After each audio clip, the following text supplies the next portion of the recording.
The morning I decided to change my life didn't look cinematic at all. There was no sunrise yoga, no green smoothie, no perfect playlist humming in the background. Just the soft buzz of my phone alarm and the heavy silence that follows when you realize you've slept beside yesterday's version of yourself for too long. My mirror showed evidence of half-removed mascara, coffee stains on my white tee, and an expression that didn't quite belong to the woman I thought I'd be by 27. I remember sitting on the edge of my bed, staring at my phone's front camera like it might confess something I couldn't admit. "How did I get so tired?" I whispered, not exhausted from work or people, just tired of my own excuses. I scrolled through photos of the girl I used to be. Glowing skin, big laugh, messy bun but confident eyes. Somewhere between office deadlines, late-night scrolling, and endless promises to start Monday, that girl had gone missing. That morning, instead of writing another to-do list that I'd abandoned by lunch, I opened a blank note and typed one sentence: 30 days. Show up for her. Day 1 started with small defiance. I made my bed, not for Instagram, but so I couldn't crawl back into it when life got uncomfortable. I drank a glass of water before touching my phone. I washed my face slowly, like an apology to the skin that had endured months of neglect. No background podcast, no motivational reel, just the sound of running water and my own breathing. By noon, I nearly quit. My boss dumped a last-minute report on me, and my brain screamed for the dopamine of old habits, scrolling, snacking, zoning out. Instead, I took a 5-minute walk outside the office. The air smelled like new rain on concrete. My shoes soaked through, but I didn't care. For the first time in months, I felt something real. Day 3 brought its own rebellion, deleting every app that made me measure my worth in likes. Silence rushed in, uncomfortable at first, then peaceful. Without notifications, evenings stretched wide. I found time to cook. Nothing fancy, just eggs with chili flakes and spinach, but I plated it nicely. The effort felt luxurious in a life that used to run on delivery boxes and deadlines. By day 5, I noticed micro-shifts. My posture straightened when I walked past mirrors. I began catching my reflection and thinking, she's coming back. Friends didn't understand. "You're glowing," one said. "New skincare?" I smiled but kept the real answer private. Discipline. On day 7, I failed. Overslept, skipped my workout, drowned in guilt. The old version of me would have declared the experiment ruined. Instead, I made coffee, cleaned my kitchen, and whispered, "We start again." That small forgiveness was harder than any workout. Around day 10, I added journaling, though calling it that feels grand. It was just messy bullet points. What hurt, what healed, what I avoided. Patterns emerged. I didn't need a new body. I needed new boundaries. I'd been giving energy to people who text only when they need reassurance but disappear when I do. That night, I archived a few conversations that drained me. No announcement, no drama, just quiet closure. By day 12, mornings began to taste like peace. I lit a candle while answering emails, turned on soft jazz, and felt like the main character in a life that finally fit me. Yet transformation isn't linear. Day 15 hit like a crash. My ex liked one of my old photos, and suddenly my progress felt invisible. I almost texted him. Almost. Instead, I opened my journal and wrote a list of things I refused to shrink for. The list filled an entire page. When I finished, the urge was gone. Day 18 was the mirror test. I caught myself smiling while brushing my teeth. Not because I looked flawless, but because my reflection finally looked honest. The dark circles hadn't vanished. I just stopped resenting them. They were evidence of nights spent learning how to live again. By day 20, my coworkers noticed. "You've changed," one said, half teasing. I laughed. Maybe I just remembered who I was. That evening, I swapped scrolling for stretching. 10 minutes turned into 30. My body cracked and protested, but thanked me the next morning. Day 23 introduced the that girl myth to reality. Online, she's perfectly curated. Iced lattes, coordinated gym sets, flowers on nightstands. Mine looked different. Grocery store bouquets that drooped by Friday. Thrift store leggings, chipped nail polish. But joy that felt expensive. On day 25, I almost canceled dinner with friends because I felt bloated and behind on laundry. Then I realized that girl doesn't hide because of imperfect moments. She shows up anyway. I threw on red lipstick, the confidence color, and went. Halfway through the night, Laughter spilled out of me, unplanned and loud. I hadn't heard that sound in months. By day 27, I felt lighter. Not from diets or detoxes, just from the weight of pretending. I began documenting snippets of my day. The way sunlight hit my coffee mug, Mila's laugh from the apartment upstairs, a song that made the train ride feel cinematic. These weren't for posting. They were proof of life lived fully. On day 29, I stood again in front of the same mirror where it all started. Same lighting, same room, but a different presence. My eyes met mine without flinching. The girl who once whispered, "How did I get so tired?" now whispered, "We're just getting started." And on day 30, I didn't need to become that girl anymore, because I realized I already was. Not the perfect one with an influencer glow, but the real one who woke up, showed up, and didn't give up. The one who learned that self-care isn't aesthetic. It's maintenance for the soul. When people ask what changed, I tell them it wasn't skincare or smoothies. It was the decision to stop waiting for permission to feel proud. 30 days didn't give me a new life.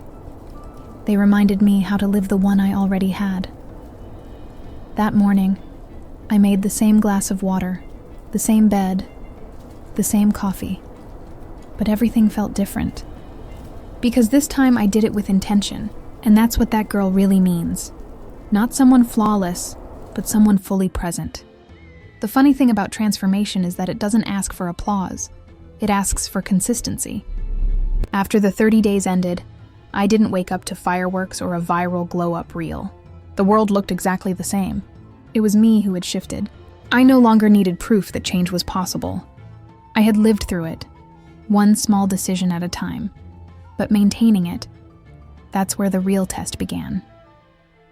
The first week after my That Girl challenge, I felt the pull to slip back. The comfort of chaos whispered to me, "Skip your routine, check your phone first, nobody will know." And maybe nobody would, but I would. The person I was becoming deserved better. So I kept my rituals sacred: water, journal, sunlight, silence. They were my new religion. My friends joked about my new main character energy. They didn't know it wasn't confidence. It was relief. Relief that I no longer chased validation like oxygen. That I didn't need to post every peaceful moment to make it real. I used to crave digital proof of happiness. Now I simply lived it. Then came the night that tested everything. A Friday, late autumn, rain tapping the windows. I'd just finished dinner alone. Homemade pasta, candle lit, soft music playing. My phone buzzed, his name on the screen. The ex who'd left me mid-panic attack 2 years ago, saying I was too emotional. Before, I would have frozen. Crafted a response, replayed every memory, imagined closure that never came. But this version of me just stared at the name and smiled. Not bitterness, gratitude. Because losing him had cleared space for me to find myself. I didn't reply. I deleted the message and took another bite of pasta. The sauce was perfect, spicy, warm, unapologetic. Just like me now. By week 6, my apartment became a reflection of my mental state. Decluttered, intentional, bright. I swapped heavy curtains for sheer ones, let light flood the corners I used to hide in. I donated clothes that belonged to the old narrative. The "I'll lose weight someday" jeans. The dresses I bought for events I never attended. My space began to breathe again. With clarity came boundaries. I learned that no isn't rejection. It's self-respect wearing armor. When my coworker tried to hand me her project because, "You're so organized," I smiled and said, "Thanks, but I'm at capacity." The look on her face said everything. For years I'd equated worth with overworking. Now, I equated it with alignment. My mother called one Sunday morning. Her voice carried that careful tone. Half affection, half expectation. "You're so busy lately. Don't forget where you come from." I almost slipped into the old pattern of explaining myself, seeking approval, but I stopped. "I haven't forgotten," I said softly. "I'm just finally taking care of where I'm going." Silence stretched. Then she murmured, "You sound happy." I smiled. I am, and I was. Not the Instagram highlight reel happy, but the kind that hums quietly beneath your ribs, the kind that doesn't need witnesses. By month 2, my circle began to shift. Some friendships faded, Not from conflict, but contrast. We simply stopped fitting the same conversations. While they dissected gossip or compared relationships, I was more interested in peace, books, recipes, healing. One night, I looked around the cafe table and realized I was surrounded by people who preferred noise to growth. I excused myself early and walked home under streetlights. Not lonely, but free. Freedom has a flavor, and it tastes like boundaries honored and sleep earned. It's strange how small habits become invisible scaffolding for a whole new self.